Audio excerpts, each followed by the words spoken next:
While these things were happening at home, Amy was having hard times at Aunt March's. She felt her exile deeply, and for the first time in her life, realized how much she was beloved and petted at home. Aunt March never petted anyone. She did not approve of it, but she meant to be kind, for the well-behaved little girl pleased her very much, and Aunt March had a soft place in her old heart for her nephew's children, though she didn't think it proper to confess it. She really did her best to make Amy happy, but, dear me, what mistakes she made. Some old people keep young at heart in spite of wrinkles and gray hairs, can sympathize with children's little cares and joys, make them feel at home, and can hide wise lessons under pleasant plays, giving and receiving friendship in the sweetest way. But Aunt March had not this gift, and she worried Amy very much with her rules and orders, her prim ways, and long, prosy talks. Finding the child more docile and amiable than her sister, the old lady felt it her duty to try and counteract, as far as possible, the bad effects of home freedom and indulgence. So she took Amy by the hand, and taught her as she herself had been taught 60 years ago, a process which carried dismay to Amy's soul, and made her feel like a fly in the web of a very strict spider. She had to wash the cups every morning, and polish up the old-fashioned spoons, the fat silver teapot, and the glasses till they shone. Then she must dust the room, and what a trying job that was. Not a speck escaped Aunt March's eye, and all the furniture had claw legs and much carving, which was never dusted to suit. Then Polly had to be fed, the lapdog combed, and a dozen trips upstairs and down to get things or deliver orders, for the old lady was very lame and seldom left her big chair. After these tiresome labors, she must do her lessons, which was a daily trial of every virtue she possessed. Then she was allowed 1 hour for exercise or play, and didn't she enjoy it? Laurie came every day, and wheedled Aunt March till Amy was allowed to go out with him, when they walked and rode and had capital times. After dinner, she had to read aloud, and sit still while the old lady slept, which she usually did for an hour, as she dropped off over the first page.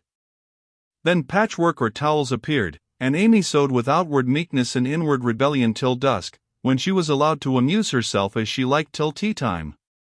The evenings were the worst of all, for Aunt March fell to telling long stories about her youth, which were so unutterably dull that Amy was always ready to go to bed, intending to cry over her hard fate, but usually going to sleep before she had squeezed out more than a tear or two.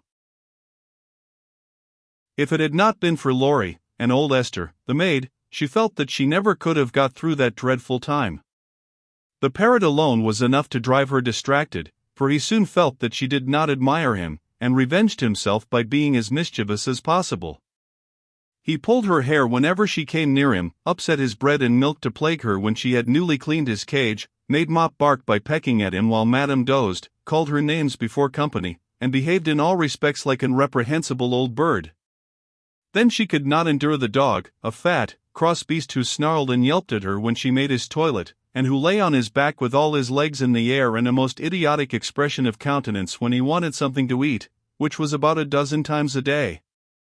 The cook was bad-tempered, the old coachman was deaf, and Esther the only one who ever took any notice of the young lady.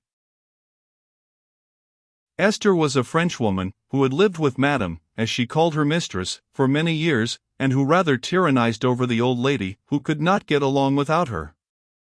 Her real name was Estelle, but Aunt March ordered her to change it, and she obeyed, on condition that she was never asked to change her religion. She took a fancy to Mademoiselle, and amused her very much with odd stories of her life in France, when Amy sat with her while she got up Madame's laces.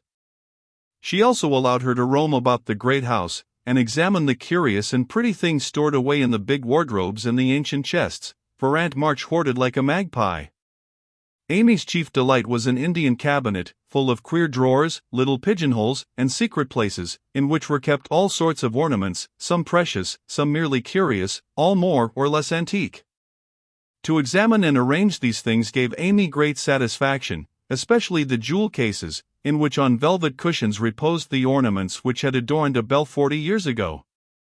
There was the garnet set which Aunt March wore when she came out, the pearls her father gave her on her wedding day, her lover's diamonds, the jet mourning rings and pins, the queer lockets, with portraits of dead friends and weeping willows made of hair inside, the baby bracelets her one little daughter had worn, Uncle March's big watch, with the red seal so many childish hands had played with, and in a box all by itself lay Aunt March's wedding ring, too small now for her fat finger, but put carefully away like the most precious jewel of them all. "Which would Mademoiselle choose if she had her will?" asked Esther, who always sat near to watch over and lock up the valuables. "I like the diamonds best, but there is no necklace among them, and I'm fond of necklaces, they are so becoming." "I should choose this if I might," replied Amy, looking with great admiration at a string of gold and ebony beads from which hung a heavy cross of the same. "I, too, covet that, but not as a necklace." "Ah, no. To me it is a rosary, and as such I should use it like a good Catholic," said Esther, eyeing the handsome thing wistfully. "Is it meant to use as you use the string of good-smelling wooden beads hanging over your glass?" asked Amy. "Truly, yes, to pray with. It would be pleasing to the saints if one used so fine a rosary as this, instead of wearing it as a vain bijou." "You seem to take a great deal of comfort in your prayers, Esther, and always come down looking quiet and satisfied." "I wish I could." "If Mademoiselle was a Catholic, she would find true comfort, but as that is not to be, it would be well if you went apart each day to meditate and pray, as did the good mistress whom I served before Madame. She had a little chapel, and in it found solacement for much trouble." "Would it be right for me to do so too?" asked Amy, who in her loneliness felt the need of help of some sort, and found that she was apt to forget her little book, now that Beth was not there to remind her of it. "It would be excellent and charming, and I shall gladly arrange the little dressing room for you if you like it. Say nothing to Madame, but when she sleeps go you and sit alone a while to think good thoughts, and pray the dear God preserve your sister." Esther was truly pious, and quite sincere in her advice, for she had an affectionate heart, and felt much for the sisters and their anxiety. Amy liked the idea, and gave her leave to arrange the light closet next her room, hoping it would do her good. "I wish I knew where all these pretty things would go when Aunt March dies," she said, as she slowly replaced the shining rosary and shut the jewel cases one by one. "To you and your sisters." "I know it, Madame confides in me. I witnessed her will, and it is to be so," whispered Esther smiling. "How nice!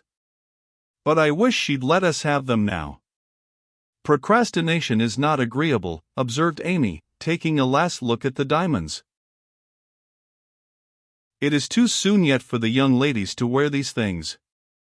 The first one who is affianced will have the pearls, Madame has said it, and I have a fancy that the little turquoise ring will be given to you when you go, for Madame approves your good behavior and charming manners." "Do you think so? Oh, I'll be a lamb, if I can only have that lovely ring. It's ever so much prettier than Kitty Bryant's. I do like Aunt March after all." And Amy tried on the blue ring with a delighted face and a firm resolve to earn it. From that day she was a model of obedience, and the old lady complacently admired the success of her training. Esther fitted up the closet with a little table, placed a footstool before it, and over it a picture taken from one of the shut-up rooms. She thought it was of no great value, but, being appropriate, she borrowed it, well knowing that Madame would never know it, nor care if she did. It was, however, a very valuable copy of one of the famous pictures of the world, and Amy's beauty-loving eyes were never tired of looking up at the sweet face of the Divine Mother, while her tender thoughts of her own were busy at her heart. On the table she laid her little testament and hymn book, kept a vase always full of the best flowers Laurie brought her, and came every day to sit alone thinking good thoughts, and praying the dear God to preserve her sister. Esther had given her a rosary of black beads with a silver cross, but Amy hung it up and did not use it, feeling doubtful as to its fitness for Protestant prayers. The little girl was very sincere in all this, for being left alone outside the safe home nest, she felt the need of some kind hand to hold by so sorely that she instinctively turned to the strong and tender friend, whose fatherly love most closely surrounds his little children. She missed her mother's help to understand and rule herself, but having been taught where to look, she did her best to find the way and walk in it confidingly. But Amy was a young pilgrim, and just now her burden seemed very heavy. She tried to forget herself, to keep cheerful, and be satisfied with doing right, though no one saw or praised her for it. In her first effort at being very, very good, she decided to make her will, as Aunt March had done, so that if she did fall ill and die, her possessions might be justly and generously divided. It cost her a pang even to think of giving up the little treasures which in her eyes were as precious as the old lady's jewels. During one of her play hours she wrote out the important document as well as she could, with some help from Esther as to certain legal terms, and when the good-natured Frenchwoman had signed her name, Amy felt relieved and laid it by to show Laurie, whom she wanted as a second witness. As it was a rainy day, she went upstairs to amuse herself in one of the large chambers, and took Polly with her for company. In this room there was a wardrobe full of old-fashioned costumes with which Esther allowed her to play, and it was her favorite amusement to array herself in the faded brocades, and parade up and down before the long mirror, making stately curtsies, and sweeping her train about with a rustle which delighted her ears. So busy was she on this day that she did not hear Laurie's ring nor see his face peeping in at her as she gravely promenaded to and fro, flirting her fan and tossing her head, on which she wore a great pink turban, contrasting oddly with her blue brocade dress and yellow quilted petticoat. She was obliged to walk carefully, for she had on high-heeled shoes, and, as Laurie told Joe afterward, it was a comical sight to see her mince along in her gay suit, with Polly sidling and bridling just behind her, imitating her as well as he could, and occasionally stopping to laugh or exclaim, "Ain't we fine? Get along, you fright! Hold your tongue! Kiss me, dear! Ha! Ha!" Having with difficulty restrained an explosion of merriment, lest it should offend Her Majesty, Laurie tapped and was graciously received. "Sit down and rest while I put these things away, then I want to consult you about a very serious matter," said Amy, when she had shown her splendor and driven Polly into a corner. "That bird is the trial of my life," she continued, removing the pink mountain from her head, while Laurie seated himself astride a chair. "Yesterday, when Aunt was asleep and I was trying to be as still as a mouse, Polly began to squall and flap about in his cage, so I went to let him out, and found a big spider there. I poked it out, and it ran under the bookcase. Polly marched straight after it, stooped down and peeped under the bookcase, saying, in his funny way, with a cock of his eye, 'Come out and take a walk, my dear.' I couldn't help laughing, which made Pole swear, and Aunt woke up and scolded us both." "Did the spider accept the old fellow's invitation?" asked Laurie, yawning. "Yes, out it came, and away ran Polly, frightened to death, and scrambled up on Aunt's chair, calling out, 'Catch her! Catch her! Catch her!' as I chased the spider." "That's a lie." "Oh, Lor!" cried the parrot, pecking at Laurie's toes. "I'd wring your neck if you were mine, you old torment," cried Laurie, shaking his fist at the bird, who put his head on one side and gravely croaked, "Alleluia! Bless your buttons, dear." "Now I'm ready," said Amy, shutting the wardrobe and taking a piece of paper out of her pocket. "I want you to read that, please, and tell me if it is legal and right. I felt I ought to do it, for life is uncertain and I don't want any ill feeling over my tomb." Laurie bit his lips, and turning a little from the pensive speaker, read the following document, with praiseworthy gravity, considering the spelling. "My last will and testament. I, Amy Curtis March, being in my sane mind, go give and bequeath all my earthly property, viz. To wit, namely, to my father, my best pictures, sketches, maps, and works of art, including frames. Also my $100, to do what he likes with. To my mother, all my clothes, except the blue apron with pockets, also my likeness, and my medal, with much love. To my dear sister Margaret, I give my turquoise ring, if I get it, also my green box with the doves on it, also my piece of real lace for her neck, and my sketch of her as a memorial of her little girl. To Joe I leave my breastpin, the one mended with sealing wax, also my bronze inkstand, she lost the cover, and my most precious plaster rabbit, because I am sorry I burned up her story. To Beth, if she lives after me, I give my dolls and the little bureau, my fan, my linen collars and my new slippers if she can wear them being thin when she gets well. And I herewith also leave her my regret that I ever made fun of old Joanna. To my friend and neighbor Theodore Lawrence I bequeath my papier-mâché portfolio, my clay model of a horse though he did say it hadn't any neck. Also in return for his great kindness in the hour of affliction any one of my artistic works he likes, Notre Dame is the best.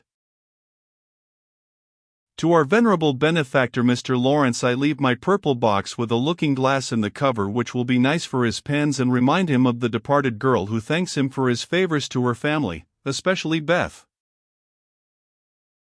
I wish my favorite playmate Kitty Bryant to have the blue silk apron and my gold bead ring with a kiss. To Hannah I give the bandbox she wanted and all the patchwork I leave hoping she will remember me, when it you see.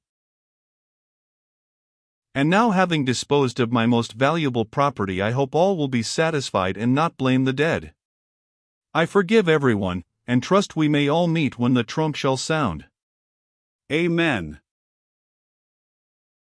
To this will and testament I set my hand and seal on this 20th day of November. Annie Domino 1861. Amy Curtis March. Witnesses: